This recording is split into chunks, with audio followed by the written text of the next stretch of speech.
যখন আমাদের দেশের আইন অনুসারে 24 ঘন্টার মধ্যে ওই মহিলার মেডিকেল লিগাল টেস্ট হওয়ার কথা, তো কালকে অভিযোগ করলে এতক্ষণে মেডিকেল লিগাল টেস্ট হয়ে যাওয়ার কথা, এবং যার বিরুদ্ধে অভিযোগ তাকেও যখন গ্রেপ্তার করা হয়েছে তারও মেডিকেল লিগাল টেস্ট হয়ে যাওয়ার কথা, এবং এতক্ষণ এটা প্রতিষ্ঠিত হয়ে যাওয়ার কথা যে যে মহিলাটি যে অভিযোগ করেছেন যার বিরুদ্ধে তিনি তাকে বলাৎকার করেছেন কিনা এরকম কিছু আপনারা দেখাচ্ছেন না।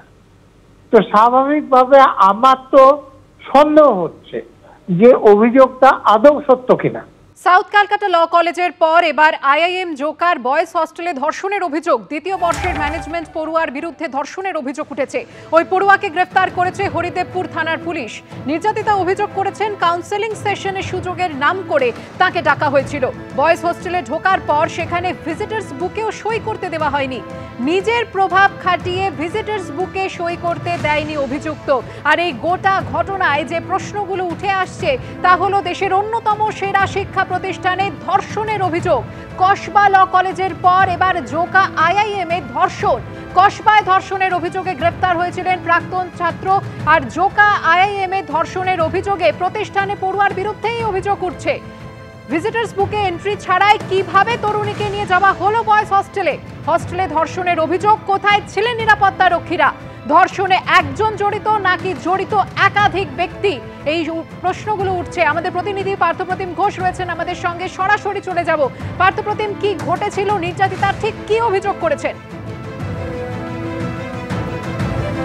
বিষয়ে জানানো হয়েছে যে সেটি হচ্ছে এইটা হচ্ছে আইআইএম ক্যালকাটা অর্থাৎ জোকায় যেটা অবস্থিত, এবং সেই আইআইএম জোকাতে সেখানে কিন্তু একেবারে নির্যাতনের ঘটনাটি ঘটেছে। একেবারে ভয়ঙ্কর যে অভিযোগ হচ্ছে যে শিক্ষা প্রতিষ্ঠানের মধ্যে নির্যাতনের অভিযোগ। আমার সহকর্মী দীপ্তনী চক্রবর্তী যে ছবি তুলে ধরছে এটা হচ্ছে, দেখো, কেউ যদি বাইরে থেকে আসে তার জন্য যে ভিজিটার বুক এখানে রাখা থাকে এবং সেই মতো সেই ভিজিটার বুকে সাইন করে ভেতরে প্রবেশ করে।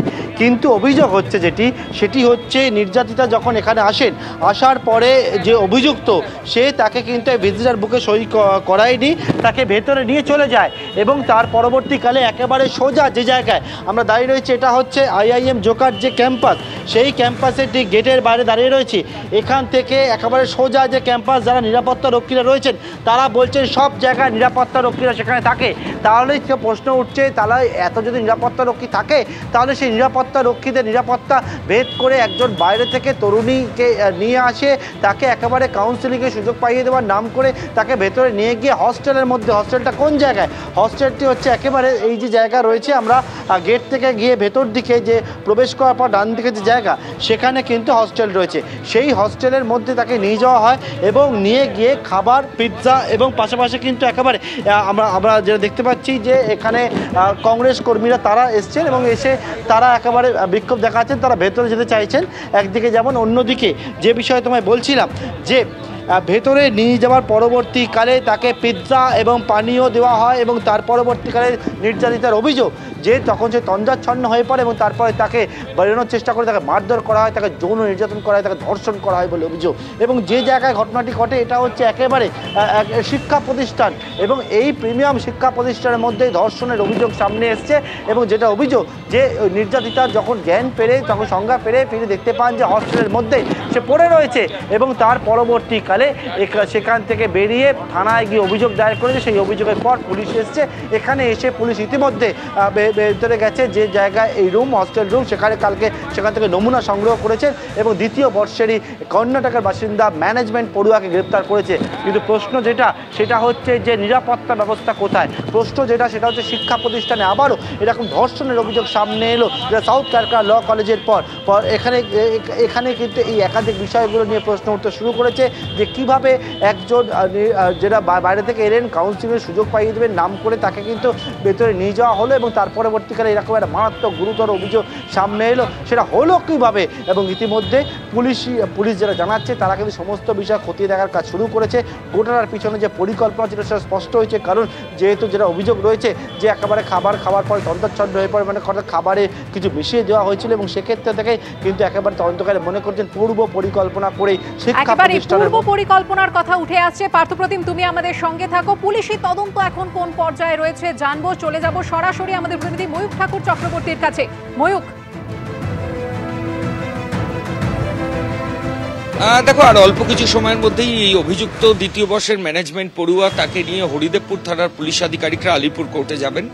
রিমান্ড যেটা তৈরি করার প্রক্রিয়া সেটা পুলিশের তরফ থেকে তৈরি হচ্ছে এবং পুলিশ আধিকারিকরা নিজেদের কাস্টাডির জন্য প্রেয়ার দেবেন, এমনটাই পুলিশ সূত্রে খবর।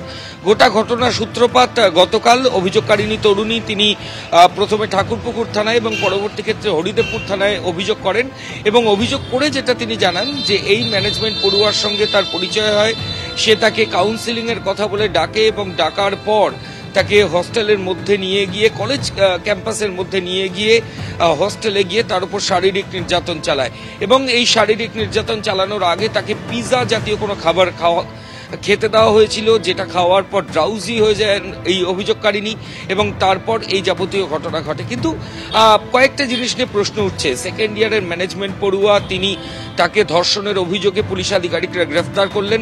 ঘটনাস্থল কলেজেরই মধ্যে হোস্টেল, যেখানে আইআইএম এর মতো একটা প্রিমিয়াম ইনস্টিটিউট, যেখানে প্রত্যেকটা জায়গায় সিসিটিভি ক্যামেরা রয়েছে, বাইরে নিরাপত্তা রক্ষীরা রয়েছে, বাইরের লোকেরা ভেতরে ঢোকার ক্ষেত্রে একাধিক নিয়ম রয়েছে।